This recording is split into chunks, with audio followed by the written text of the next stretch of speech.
Okay, we're back with part 2. Yeah, because so we didn't want to lose our train of thought. No, I didn't. Okay, so for example, a long time ago, first of all, not as many people were diabetic, number one. Exactly. Because of the diets. The diets were a lot different. Yes. Not so much carbs, a lot not so more much crap. exercise. Yeah, yes. yeah, you walked everywhere. You weren't hopping in an Uber. Right. Like we're going to do. We're going to do We're that. going to hop in an Uber soon. But so people were walking. If you get somewhere, you walked. But because if you did have it, things went unchecked. Like today they tell you, oh, you could end up losing your legs. You could end up losing your sight. You could end up. So let's say in that time, it goes unchecked and you lose a leg. Right. Now, and for men, it made them impotent. Yes. So basically what you're doing when you come in to release blockages, you are being, you're giving somebody a full spiritual, physical, aren't you? Pretty much, because I have to look back at all those other lives. It's not just your physical body now. Exactly, because what I'm thinking is, let's say, like with men, say we have men that have a problem, and I'm not trying to be graphic or anything, but I want to make sure everybody understands. Because Nymphadora and I have already talked about this. So say a man has erectile dysfunction. Right, and that's very common. Yeah, and it is. And he's like, oh, well, I have erectile dysfunction because I'm 40 years old or I'm 50 years old. No. No. You could have been diabetic in another life because that affects that. Yeah. So you carry it over into this life. But and that's another one of the life, ones. Yeah. You're not diabetic. Exactly. But you have erectile dysfunction. So this is what we need to do. Yeah, definitely. I was going to say erectile dysfunction is another one of the symptoms, and that could So this is what you really got to go through, like needle in haystacks. It is. It's a lot of work. It's a lot of preparation. I really have to dig into. And then on top of it, we have some people that are pre-earth. So I'm going back many, many, many lives. It's not just 2 or 3 lives that somebody's lived before. Like it depends on how old their spirit really is. So sometimes I really have to be digging back into other lives, and this could be, first or second life. This can take hours. It could. Oh yeah, definitely. And has it ever taken you more than one session? No. I no can, matter how hard it is. Exactly. Okay. Yeah.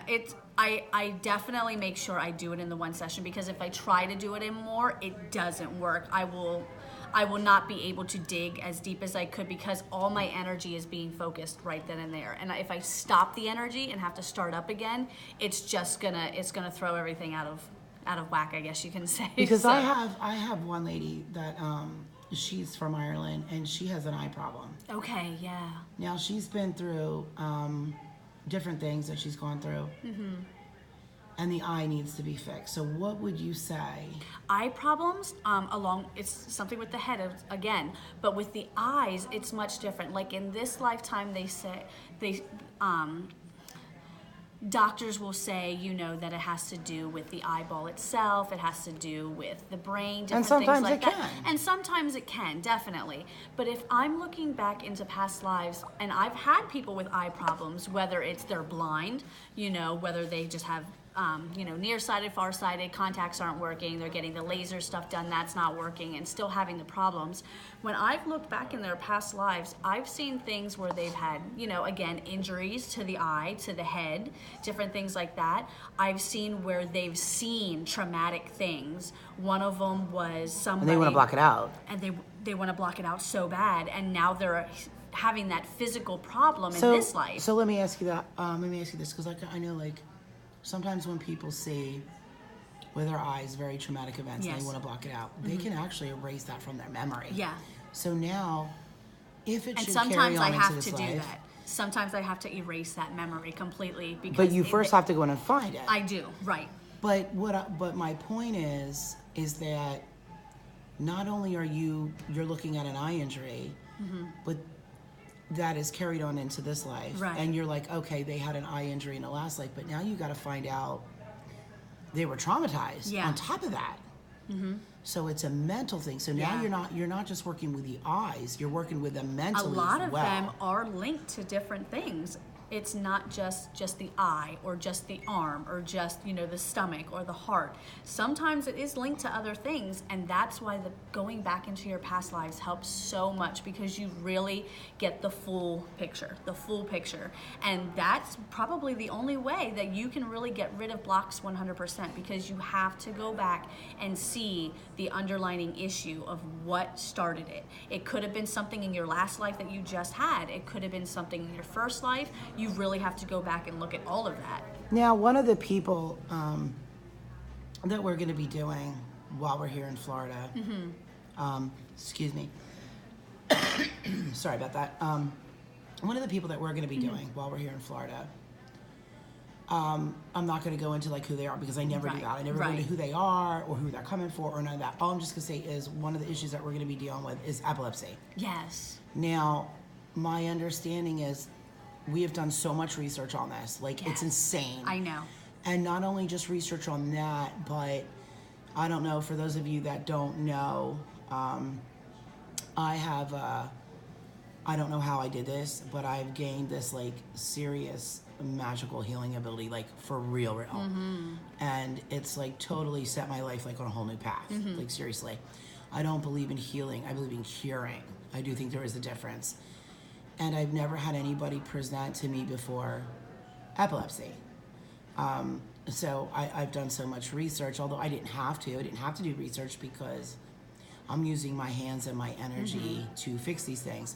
Right. And I had to ask a little bit of history, and what struck me was odd about when the symptoms to the person started. Mm-hmm. When I brought it up to you, Nymphadora, you said to me, I had brought up to you that with all the reading I had done up on it, that I had heard about, in some countries, Duchenne can bring these problems if they're the wrong type of gen. Yes. Like, I'm not going to go into the experience of the first Duchenne that I saw, or maybe I should. I mean, we have all the time in the world here. Yeah.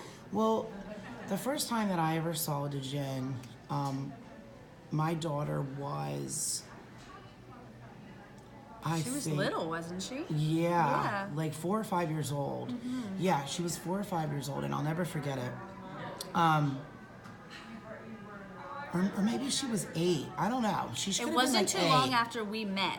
Yeah, that's right. That's right. So I think she was like 8, and the house was so haunted, but in a way where it was dangerous. It was dangerous. We still own the house, and we're actually thinking about opening it up for people to go in there and experience true horror, like real deal. Like, go in at your own risk, you have to sign papers. No, for real, like that's what I'm gonna do. Yeah. Because there's nothing else you can do it. I can't, in good conscience, sell it to someone. This thing is like 7,000 square feet. There's like 3 or 4 living rooms, 3 or 4 kitchens. I mean, it's huge. There's even a pool inside the house, but it's so haunted. It blows the mind. But basically what happened is I moved all my stuff out of there and bought another house, and still this house is still there. It's not even on the market.